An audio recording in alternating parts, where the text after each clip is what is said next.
Apa sih bedanya ini? Kasih tahu dong dan kirimin aku video penjelasannya. Please. Oke, di sini saya akan coba jelaskan apa sih bedanya kalimat-kalimat ini. Nah, cara paling gampang adalah dengan lihat saja kata kerja yang digunakan. Dia bentuk keberapa? Apakah ke satu, kedua, ketiga, kemudian apakah dia ditambahin to be, atau ditambahkan have, dan lain sebagainya. Nah, contoh yang nomor 1, I study. Study itu bentuk ke satu atau verb 1. Nah, yang pakai verb 1 itu nama tensesnya adalah simple present tense.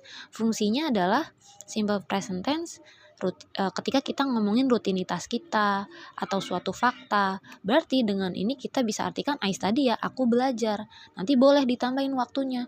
I study every night, aku belajar setiap malam. Nah, setiap malam itu kan menunjukkan rutinitas. Tapi cukup dengan I study aja kita bisa tahu, oh ini present tense karena pakai verb 1.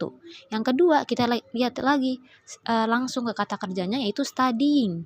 Berarti kan kata kerja tapi ditambahin ing, yang mana diawali dulu dengan to be. To be-nya adalah am. Nah, ini disebut present continuous tense. Fungsinya adalah kita buat kalimat yang sedang berlangsung saat kita ucapkan kalimat ini. I am studying berarti aku sedang belajar. Nah, umpama mau ditambahin waktunya now juga boleh. I am studying now. Aku sedang belajar sekarang. I am studying right now. Itu juga boleh. Tapi umpama tanpa now pun kita juga udah tahu bahwa benar-benar sedang dilakukan. Yang ketiga, I am studied. Kita lihat lagi nih.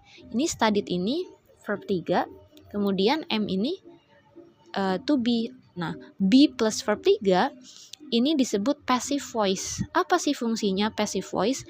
Intinya kalau dalam bahasa Indonesia, kata kerja itu kita awali dengan kata di. Contoh, kata kerja makan.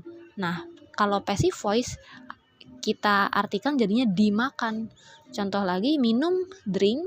Berarti kalau passive voice-nya diminum. Nah, berarti ini kalau diartikan I am studied, aku dipelajari. Gitu. Tapi ini memang kalau study kurang umum sebetulnya untuk di passive voice. Nah, saya kasih contoh lain di sini. The apple is eaten by me. Is kan be juga, eaten verb 3. Nah, artinya jadi dimakan.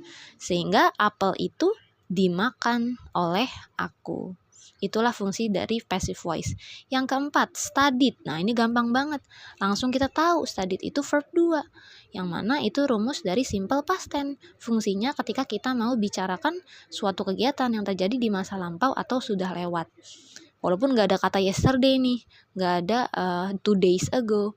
Yang kelima, itu ada I have studied. Nah, ini rumus have ditambah verb 3. Itu adalah rumus dari present perfect. Fungsinya apa?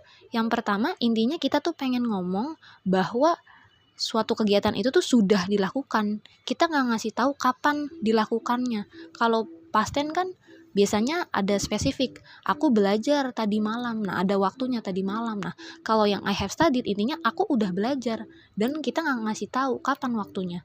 Atau bisa juga present perfect itu fungsinya untuk kegiatan yang baru aja dilakukan dan udah selesai. Ya, I have studied, I have just studied. Biasanya ditambahin kata just. Atau yang terakhir bisa juga present perfect itu fungsinya intinya tuh seperti menggabungkan antara masa lalu dan masa kini. Jadi kita kayak belajarnya nih udah di masa lampau. Efeknya sekarang nih di masa kini aku jadi paham. Jadi aku sudah belajar matematika misalnya. I have studied math. Mengandung arti berarti ya sekarang saat ini aku udah paham matematika. Gitu. Lanjut, yang terakhir I am a student. Nah, di sini student di sini bukan kata kerja, beda dari yang lain, tapi dia kata benda. Nah, kenapa? Nah, ini disebut dengan simple present tense juga sama kayak yang pertama. Loh, bedanya apa? Karena student ini kata benda bukan kata kerja, maka dia harus pakai to be. Jadi semua tenses itu punya 2 jenis. Yang pertama 2 jenis kalimat. Ada kalimat yang mengandung kata kerja, ada juga yang nggak mengandung kata kerja. Nah, untuk yang ini I am student, karena student itu kata benda, dia nggak bisa dari subjeknya langsung ke kata bendanya. I a student, nggak bisa, harus dikasih to be. Aku adalah seorang pelajar. Kalau kata kerja dia kan harus langsung, nggak pakai to be lagi. I study. Contoh lainnya, nah di sini I am at school.